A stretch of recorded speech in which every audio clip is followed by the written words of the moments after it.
لەولا بینەرانی خۆشەویستی شاشە ڕەنگینەکەی کورسات و پرۆگرامی ڕۆژێکی نوێ بێت هەمیشە لە باشی و ئارامی و تەندروست باشیدا بن وەکەوەی کە هاوکارانم ئاماژەیان پێکرد ئەمڕۆ ئێمە لە زانکۆی نێودەوڵەتی قەیوانین بێگومان بە جی خۆشحاڵیەوە لە بەشی کتێبخانەی زانکۆی نێودەوڵەتی قەیوان بۆ یەکەم جار پانێڵێکی تایبەت بۆ هەڵسەنگاندنی تەواوی خوێندکاران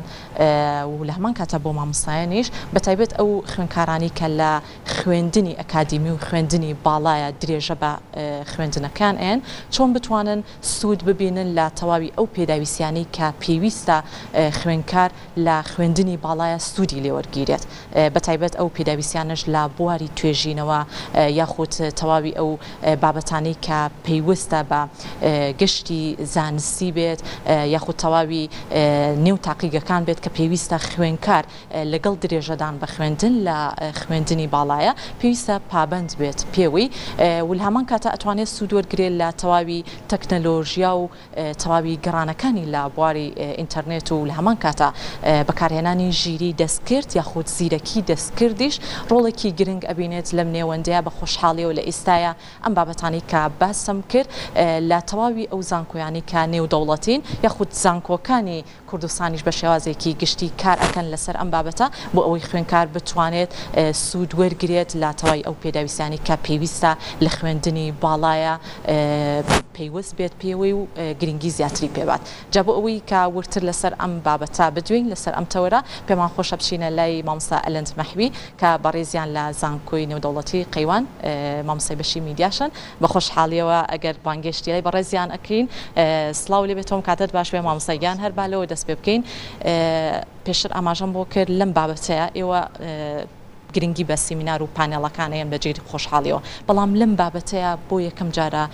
گرنگیتانیاوە بۆی کە خوێندکار چۆن سوود ببینێت لەو پێداویستانی کە لە خوێندنی باڵایە پێویستی پێێتی جا پێمان بڵێ ئەمڕۆ کێ لێرە ئامادا بێت کە بەجێ خۆشحاڵیەوە بیرم چوو ئاماژەی پێ بکەم لە زانکۆی UTM سێ مامۆستای بەڕێز کە لە مالیزیاوە هاتوون بەجێ خۆشحاڵی و لەگەڵ زانکۆی نێودەوڵەتی قەیوان ئەو هەماهنگیان هەیە فەرمەتوانی درێژە بەم بابەتە بیت و گفتوگۆکان زیاتر بکەین. دیارە ئێمە وەکو زانکۆی نێودەوڵەتی قەیوان لەگەڵ زانکۆی UTM مالیزی فرانچایزمان هەیە و ئێستا شاندێکی باڵای زانکۆی UTM لە هەرێمی کوردستانن و لە زانکۆی نێودەوڵەتی قەیوانن بە مەسەلەی بە ئامانجی وردبینیکردنی کواڵەتی خوێندن و ئەکادیمی لێرە ئێمە ئەمڕۆکە ئەم پانەڵیان بۆ ڕێگەخین بۆ سێ لەو بەڕێزانەی کە لە شاندەکە لێرن کە هەر یەکێکیان لەوانە ئاستێکی بەرزی زانستی پلێکی بەرزی زانستی هەیە ئامانجمان ئەوەیە کە لەڕێ ئەم پانێڵەوە بە خوێندکاران بڵین کە پێویستیەکان چین بۆی کە بتوانن لە قۆناغی خوێندنی باڵایە بەردەوام بن و ئەو پێویستی و سکیلانە چییە کە ئەبێ بیزانن ئەو شارەزای و لێهاتوویانە چییە ئەو کارامەیانە چییە کە پێویستە ئەمان بیزانن و پێویستەکانی خوێندن خۆی چییە لە ناو زانکۆی نێودەوڵەتی قەیوان و لە هەر زانکۆیەکی تری نێودەوڵەتی چووکە بەڕاستی ئێمە پرۆگرامی نێودەوڵەتیە بۆیە خوێندکاری ئێمە پێویستە ئامادە بکرێەوە بگونجێندرێ لەگەڵ پرۆگرامە نێودەوڵەتیەکان کە ڕەنگە تا چەند ساڵێک پێش ئێستا ئەمە نوێ بوو بێت و خوێندکارانی هەرێمی کوردستان تەنها لەگەڵ سیستمەکە و پرۆگرامەکانی ناوخۆی هەرێمی کوردستان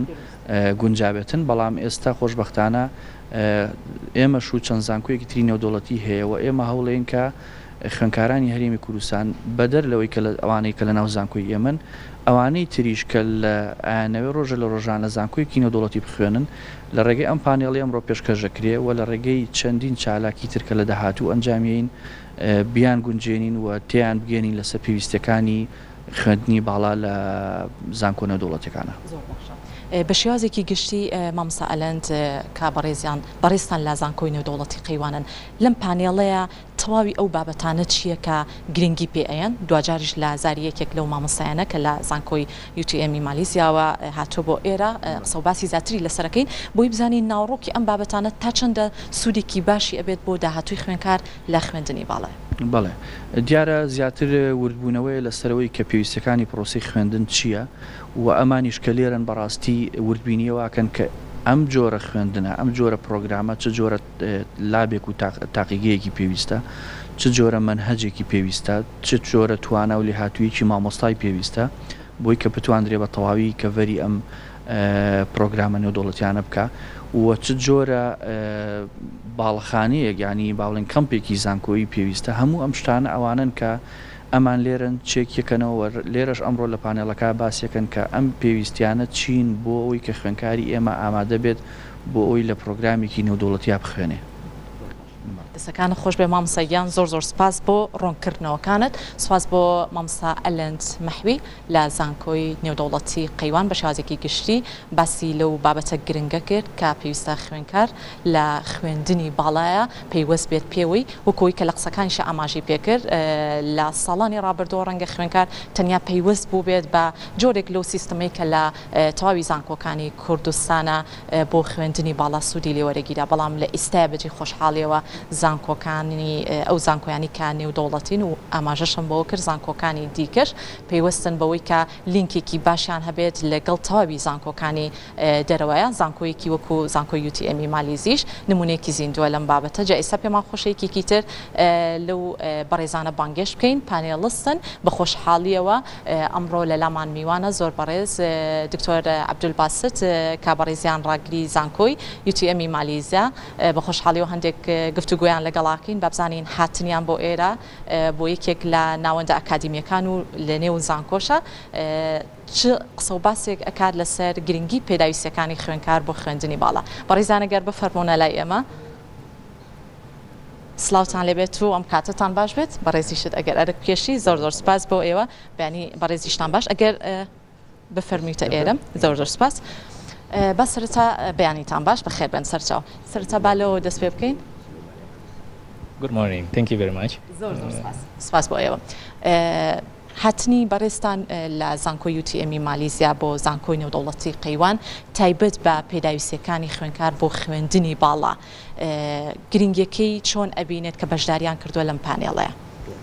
She said, good morning. You as a delegation came from UTM, a member of the delegation, for requirement of the students and fulfillment the requirements of the higher education and the quality. How you can see the process here and what's importance of this visit? Thank you very much. Let me introduce myself first. My name is Ismail Fauzi bin Isnin. I'm the academic manager for external program of Faculty of Computing, UTM. So this visit is basically to it's a routine that we do in order to ensure the quality of the program that being delivered in our franchise campus. بله الله بيانتان باش برئيس ناوي دكتور اسماعيل فوزي بن اسنينه بري اكاديمي فاكولتي كمبيوتر اما وكو بشكل الروتينكي لركوتنكي كهي لبين زانكوي نێودەوڵەتی قەیوان و زانکۆی تەکنۆلۆژی مالیزی سەردانی ساڵانەیان هەیە بۆ دڵنیابوونەوە لە کواڵیتی شۆڕەنسی زانکۆکە و دڵنیابوونەوە لە کواڵیتی ئەو بابەتانەی کە خوێنرێت و خوێندکارەکان لە زانکۆکەمە. با بپرسین تەواوی ئەو بابەتانە یاخود ئەو پانێڵە یان ئەو تەوەرەی کە دەستنیشانیان کردووە ئەمڕۆ لە زانکۆی نێودەوڵەتی قەیوان بیخەنە ڕوو بۆ خوێنکارانی خۆشەویست تایبەت بە خوێندنی باڵا چی لەخۆگرێت؟ Because you need to know the topics that you are talking about today in the panel and the forum and what's the objective for delivering the message through the panel to the students and to the higher education sectors here. Thank you. So today we are going to talk about give some tips and hints to the students how to motivate themselves in order to fulfill the academic requirements in the study. So it is important, I think, for the students so that we want to assist them, of course. We want to see them success here, and then with the panels that we have here from Malaysia. We use the opportunity to share with them what are the things that we can share to them in order to keep motivated in their study. الله ئامانج لە پەنەڵەکەی ئەمڕۆ کە خوێندکارەکان لە نزیکەوە ببینن و هەندیان بن کە چۆن بەدەستهێنانی ئەکادمی بێنن ئەو بڕوانامەی کە بەدەستی ئەهێنن گرنگەکەی چییە و ئەو خاڵە گرنگانە چیە کە سەرکەوتوو بن لە بوارە ئەکادمیەکەیە و ئێمە لێرە دڵنیا بینەوە کە ئەو خوێندکارانی ئێمن هی زانکۆ مالیزیەکەن و هەمان ئەو تەجروبەی کە لە مالیزیا هەیە خوێندکارەکان ڕێبەڕێیەکەن لێرەش جێبەجێ بکەن. ئەمەوێ یەکێک لەو پرسیارانە بپرسم لا بەڕێزیان هەڵسەنگاندنیان چۆنە بۆ خوێندکارانی کوردستان کە لە خوێندنی باڵایە درێژە بە خوێندن ئەیەن چۆن هەڵیان ئەسەنگێنن کە پێشتر بە سیستمی پێشووتر کە خوێندکار ڕەنگە تەنیا پشتی بەست بێت بە چەند پێداویستیەک بەڵام ئێستا بە خۆشحاڵیەوە لینکێکی بەردەوام هەیە لەگەڵ وڵاتانی دەرەوە تایبەت بە خوێندنی باڵا ئەو هەڵسەنگاندنە چۆنە بۆیان Doctor, she's asking about how you evaluate the students here in Kurdistan, because previously they used the old system for the teaching and learning in higher education sectors, but now, as you can see, now most of the universities here towards the international and globalization collaboration. So how you can evaluate the students, or what's your point of view regarding our students here? Okay, let's start with the designing of the curriculum itself. We have considered on the objective-based evaluation, starting from the content of the courses, and then the assessment type. Even designing the question also, we need to consider the OBE, which is objective-based evaluation concept. And when we implement that in our curriculum, okay, and we have this guideline properly stated and documented, and we use that as our reference in order to evaluate the program and then evaluate the students' achievement, okay, to ensure that the quality is there. هلا اما بشوازك كركلمي بابتكان ما داناوتو كورس اوتلاينەکانی کە بگونجێ لەگەڵ خوێندکارانی کە لە دەرەوەی مالیزیا و لێرە شێکێک لەو نمونە زنوانی کە ئەیبینین ئەم خوێندکارانی ئێرە بە پێی کۆنتێنتی بابەتەکانە و ناوڕۆکی بابەتەکانە خۆیان ئامادە کردووە کە بتوانن بگونجێن لەگەڵ ئەو زانکۆنی دەوڵەتیانی کە ئێستا ئاستی بەرزە لە جیهاندا ئەوەش ڕێگایەکە بۆ هەڵسەنگاندنیان و ئێستا ئەیبینین کە ئەو خوێندکارانە سەرکەوتون پلە پلە بەرەو ئەو بڕوانامەنی دەوڵەتیانە ئەڕ کۆتا پرسیارتان لێ ئەەکەم لەبەرەوەی پاشکەمێکی تر پانێڵەکەتان دەست پێکات لە زانکۆی نێودەوڵەتی قەیوان تا چەندە گرنگی بەم جۆرە پەیوەندیانایەن با بڵێن تەواوی زانکۆی UTM مالیزیا بە خۆشحاڵی و لەگەڵ تەواوی زانکۆکانی کوردستانە بۆی بتوانن خوێندکارانی خۆشمان بچنە دەروی وڵات درێژە بە خوێندنی باڵا بن و لامان کاتا خوێندکارانی وڵاتانی دەریشەوە بە تایبەت زانکۆی UTM مالیزیا بێن سەردانی هەرێمی کوردستان بکەن و ئەو لینکە بەردەوامی هەبێت بۆی سوود وەرگرن لە تەواوی ئەو پێداویستیانی کە پێویستە لە خوێندنی باڵایە بۆ خوێندکاران. Doctor, she says my last questions. How you can see the collaboration between the Malaysian universities and Kurdistan universities, and how you are supporting this collaboration, and what's the main point of that for exchanging the students either from here to there or from there to here? Yeah. Okay. Yes, collaboration that we have between UTM and QIU has been started